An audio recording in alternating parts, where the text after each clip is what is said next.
Caleb Williams enters the transfer portal. And this has been a topic of conversation and how it should work. And um, basically is sitting in there, and it's like the worst kept secret. It's like, hey, who's going to be bidding for my services? And you hear teams like the Georgia faithful, a lot of people down there that work in the meetings surrounding close to the program feel like he's going there. I know people that I've talked to, out of USC, that they feel like he's going there, following Lincoln Riley. The bottom line is you have to kind of look at this in totality. And Caleb Williams, look at his family situation.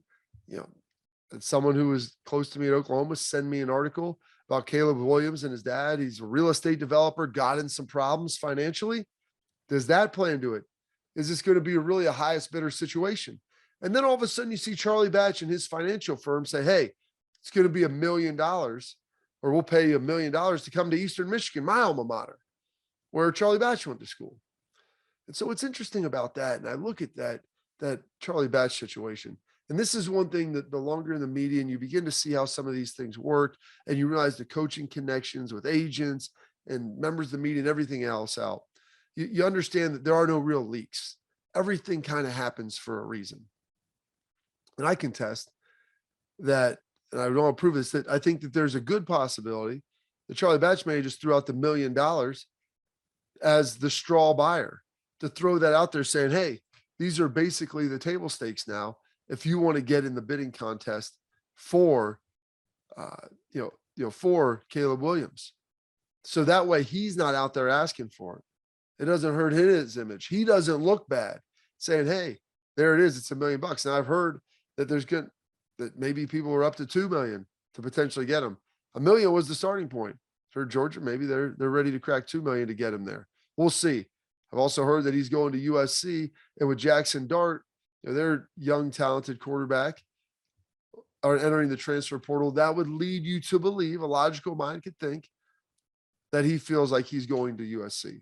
And that's where Caleb Williams will be going and reuniting with his coach from Oklahoma, Lincoln Riley. But there's a lot of stuff here. And with that, Nick Saban comes out and makes some really strong statements about this.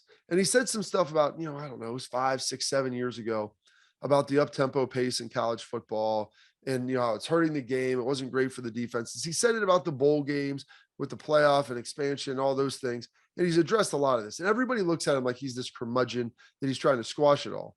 Well, Nick Saban transferred from being a defensive guy, who's still a coach who prides himself on defense. But that Bama offense, they're going now. They run the spread. They run up tempo. They ran 81 plays to Georgia's 56.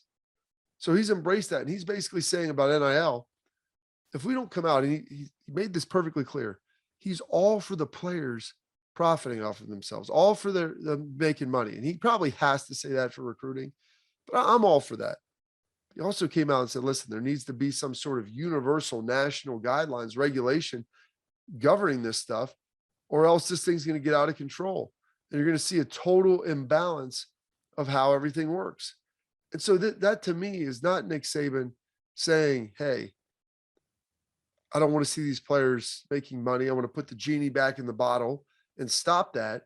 That's him saying, hey, we need to get some regulation, or I'm going to do what everybody else is doing. I'm just going to do it far better. And we're going to get even better. And I'm going to go win 10 championships, even though he just lost to Kirby. That's that. When I heard that, I'm like, that's the shot across the bow, because that's what happened before he started running the spread. You guys are going to let us do this? This is how college football is going to operate. This is the way we're going to play. All right, I'm going to play. I'm going to do it better than anyone else. He's great at adapting.